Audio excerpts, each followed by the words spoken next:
आजकल का medical science यही करता है, एक स्त्री का गर्भ निकाल के दूसरे में डाल देता। जो विज्ञान आज कर पा रहा है, यही काम 5000 साल पहले हमारे ऋषियों ने किया है। कोई नई खोज नहीं कर रहे हो आप। अब अपने को पढ़ते तो अपना नॉलेज आपको होता, अपने को पढ़ा नहीं तो दूसरों को, अरे आपने तो इतनी बड़ी तरक्की कर ली, इतना बड़ा आविष्कार कर लिया। आपने उनके आविष्कार को बड़ा मान लिया, क्योंकि आपने अपना ज्ञान पाया नहीं। अपना पाते, अपने पे रिसर्च करते तो आप भी कर पाते। सरकारों ने बच्चों को रिसर्च सेंटर ठीक से दिए नहीं। यदि भारत को ठीक से रिसर्च दी जाती, भारत के विद्यार्थियों को तकनीक ठीक से वेदों के हिसाब से, पुराणों के हिसाब से जो था उस पर होता काम, तो आज हम बहुत कुछ रिसर्च कर चुके होते। हमारे भारत में अच्छे रिसर्च सेंटर ही नहीं है। सरकारें, पहली सरकारें तो ध्यान दी ही नहीं। पुरानी सरकारों के टाइम पे तो भारत के वैज्ञानिक मरवा दिए जाते थे। बोलो हाँ। फिर तो जब आप अपने वैज्ञानिकों को मरवा डालोगे तो भाई फिर तो सारा आविष्कार अमेरिका करके देगा, क्योंकि अपनों को तो आपने मरवा दिया। आपको ये बात पता है कि नहीं कि पुराने वैज्ञानिकों को, जिन्होंने अच्छे आविष्कार किए, उनको मरवा दिया गया था। ये बात सुनते हो कि नहीं आप लोग? अब जब मार डालोगे तो भाई साहब फिर होगा क्या? फिर तो यही भारत को ये पढ़ाया गया कि भारत में तो कुछ नहीं है, भारत में कोई आविष्कार नहीं।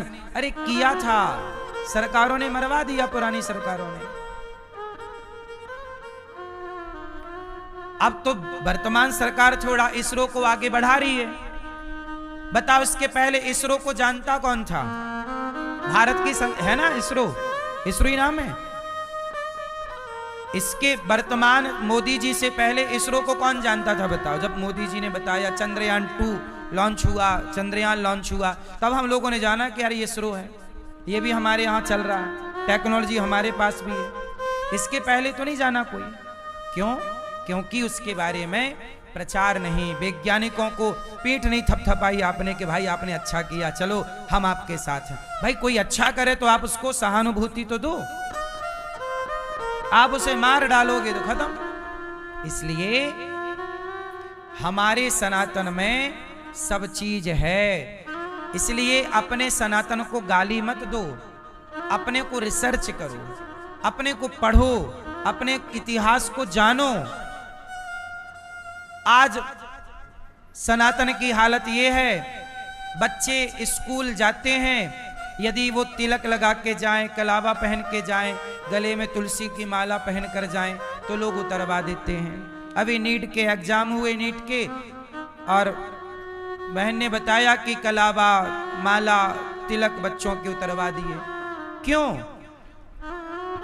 मैं सनातन को मानने वाला, सनातन को मानता हुआ यदि मैं बड़ा पद प्राप्त कर लूं तो बुराई क्या है?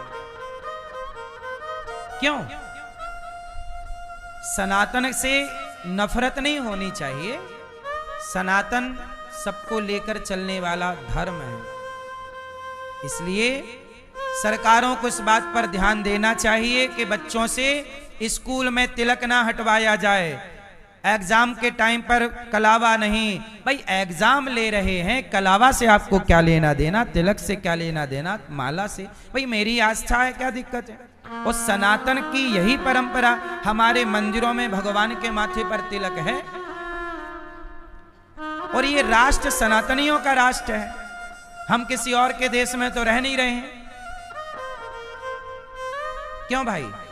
अपने देश में रहकर यदि हम कलावा बांधने की आजादी ना पाएं, यदि तिलक लगाने की आजादी ना पाएं, तो इससे तो यही समझा जाएगा ना कि अभी भारत आजाद नहीं हुआ। अभी एक आजादी की लड़ाई फिर और लड़नी पड़ेगी। इसका मतलब यदि आपके बच्चों को एग्जाम देने के टाइम, स्कूलों के टाइम तिलक हटवाया, तुलसी की माला उतरवाई और तिलक हटवाया, तो इसका मतलब अभी हमारा देश आजाद नहीं हुआ। अंग्रेजों से आजादी मिल गई, अब अंग्रेजों की विचारधारा से आजादी चाहिए इस देश को।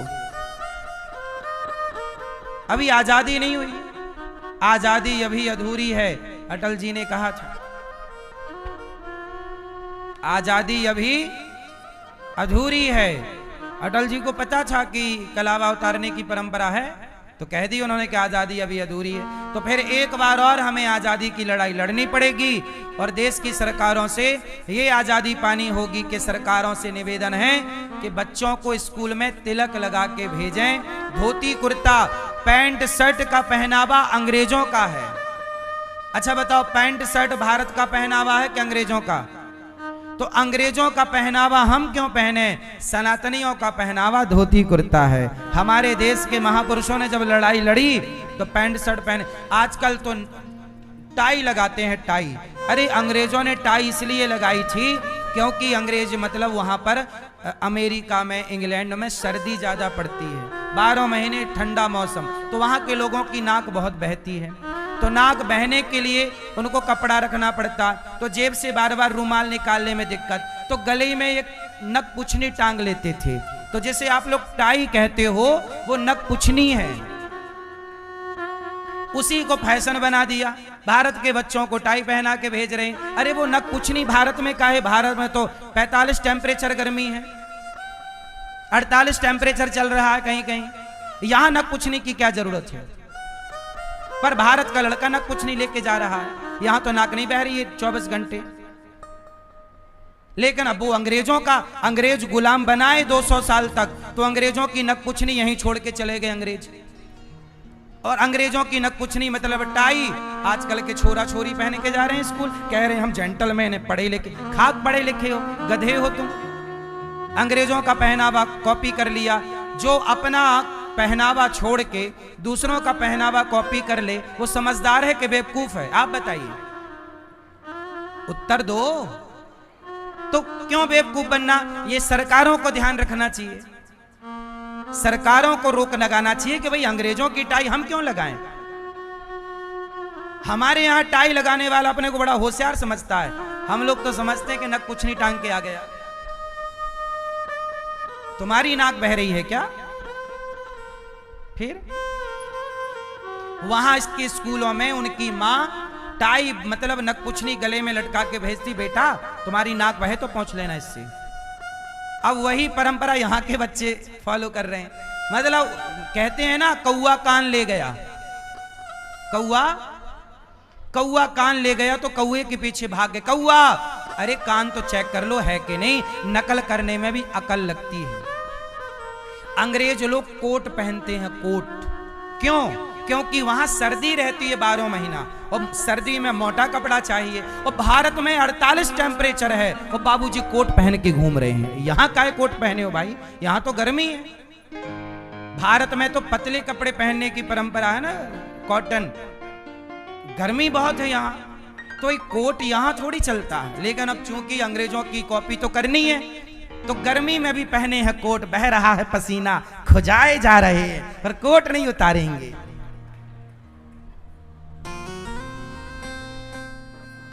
सही है?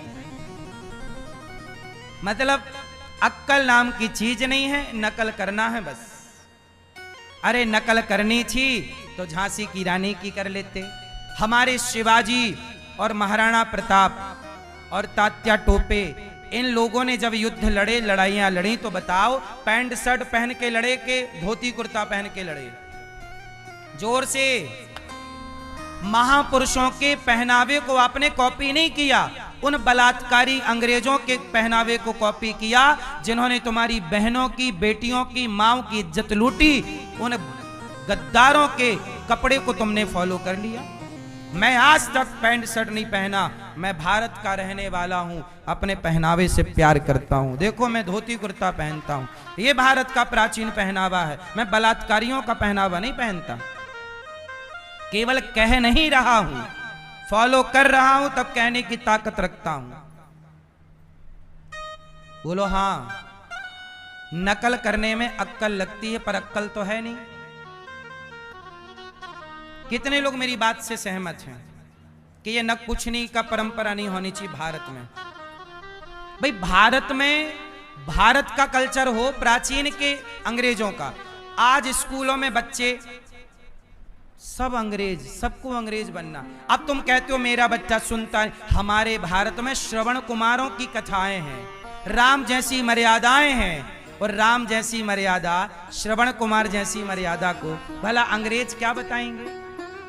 कॉन्वेंट स्कूलों में आजकल जो क्रिश्चियन टीचर होते हैं वो तो गौमांस खाते हैं, और गौमांस खाने वाला टीचर तुम्हारे बेटे को क्या पढ़ाएगा? तुम्हारा बेटा तो गाय की पूजा करता है।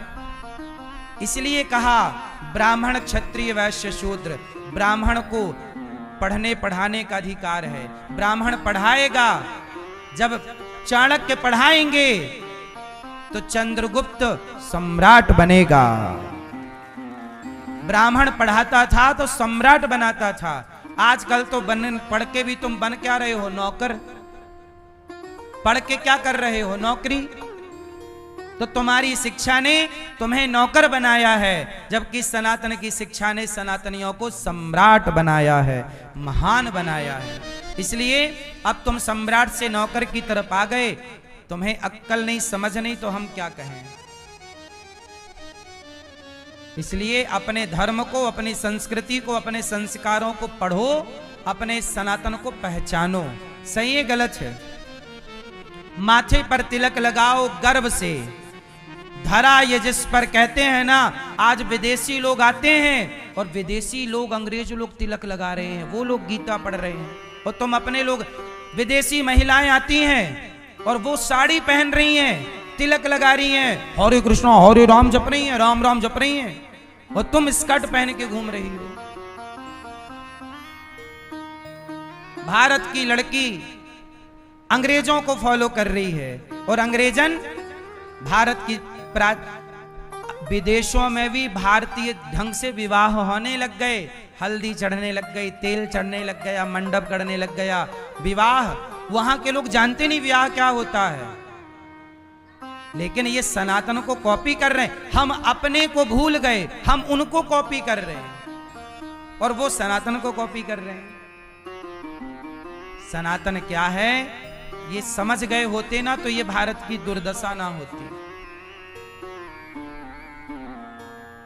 मैया सो गई? सुनो, भगवान श्री कृष्ण प्रकट हुए और भगवान ने यशोदा मैया का दूध पिया। अभी दूध पी रहे थे, 6 दिन के भय थे कि पूतना मौसी आ गई। पूतना लोके बालघिनी राक्षसी रुधिरासना जिघांसयापहरये स्तनं दत्वापसद्गतिम्।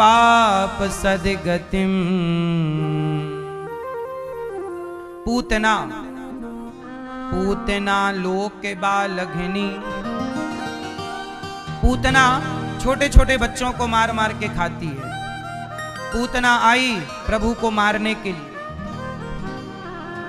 और भगवान को लेटे हुए थे भगवान पालने पर, तो पूतना आती है और भगवान लेटे थे, उठाती है। भगवान ने देखा मौसी आई, तो भगवान ने नेत्र बंद कर लिए। भगवान ने पूतना की ओर देखा नहीं। क्यों नहीं देखा? क्योंकि पूतना के मन में कपट है। बाहर से तो बड़ी सुंदर है, पर भीतर क्या है? भीतर क्या है? भगवान कहते हैं जिसका तन सुंदर है, बाहरी भाग, पर भीतरी अंतःकरण अपवित्र है, भगवान कहते हैं ऐसों को हम देखना भी पसंद नहीं करते। ऐसों को हम देखना भी,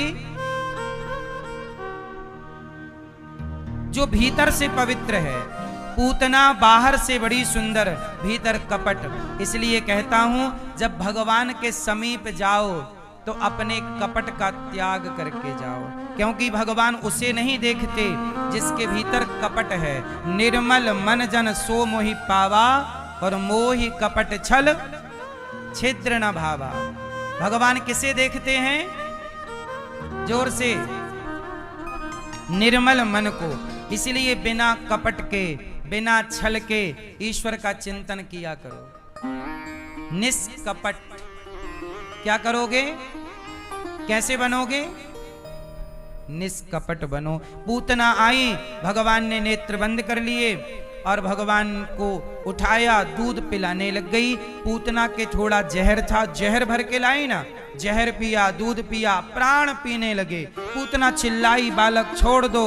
भगवान बोले, मौसी जी हम पकड़ते नहीं हैं किसी को, और फिर पकड़ लें तो कभी, भगवान के यहाँ पकड़ने की व्यवस्था है, प्रभु पकड़ लें तो फिर कभी छोड़ते नहीं हैं। भगवान ने पूतना को ऐसे पकड़ा कि फिर कभी छोड़ा ही नहीं। ये भैया सो गए शर्ट वाले, ये देखो देखो देखो सो रहे हैं भैया। राम राम, सो गए। सुनो, भगवान ने पूतना का उद्धार किया। नंद बाबा ने कंस के हाथ से कर चुका कर लौटे। पूतना पूतना लोक बालघनी राक्षसी रुधिरासना, ऐसी पूतना को भगवान ने अहो वकीयम स्तनकाल कोटम जिघांसयापा ययदाप्य साध्वी लेभे गतिम धात्र्युचितां ततोन्यम कंबा दयालुम शरणं ब्रजेम। अहो वकीयम, अहो बड़े आश्चर्य की बात है। बकी बकासुर की बहन, बकी मतलब पूतना आई तो भगवान ने उसे तार दिया। मारने वाली पूतना को प्रभु ने, अरे भगवान बड़े दयालु हैं।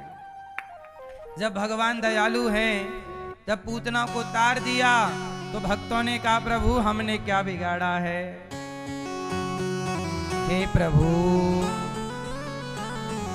तारा है सारा जमाना, ओ नाथ हमको भी तारो। हमने सुना है नाथ शबरी को तारा, हमने कहा है नाथ हमने क्या बिगाड़ा। हे प्रभु, जब आपने शबरी को तारा तो हमने क्या बिगाड़ा।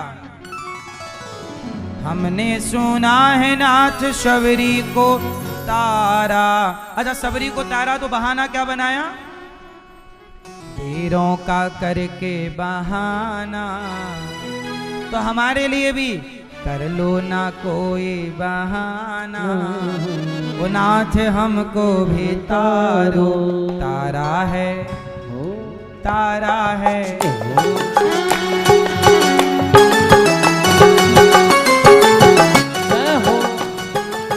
द्रौपदी को तारा नाथ, द्रौपदी को तारा, द्रौपदी को तारा नाथ, द्रौपदी को तारा।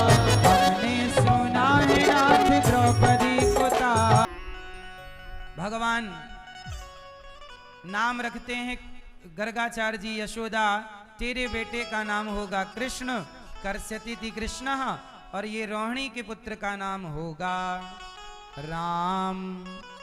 गर्गः पुरोहितो राजन् यदूना सुमहातपाः ब्रजं जगाम नन्दस्य वसुदेव प्रचोदितः। गर्गाचार्य जी आए, अयम ही रोहिणी पुत्रो रमयन सुहृदयो गुणै। इनका नाम राम और शुक्लो रक्तस तथा पीत इदानीम कृष्णताम गतः। क्या नाम रखा, कृष्ण और मैया। क्या नाम रखा, कृष्ण और बलराम। बल अधिक है तो राम को कहा जाएगा बलराम। त्रेता के राम अलग हैं और द्वापर के राम ये बलराम हैं। तीन राम भये हैं, राम, बलराम और परशुराम। कितने राम, तीन राम। अब कई लोग कंफ्यूज होते हैं कि तुम किस राम के उपासक हो, तो इन तीनों में हम सियापति राम के उपासक हैं, जो सिया के पति। बलराम जी भी भगवान के 24 अवतारों में एक हैं और परशुराम जी भी ये तीनों प्रभु एक ही हैं, पर अवतार अलग अलग हैं। तो कृष्ण और बलराम, अब कृष्ण और बलराम बड़े भये तो भगवान लीला करने लग गए। क्या कर रहे हैं? मक्खन चुरा चुरा के खा रहे हैं।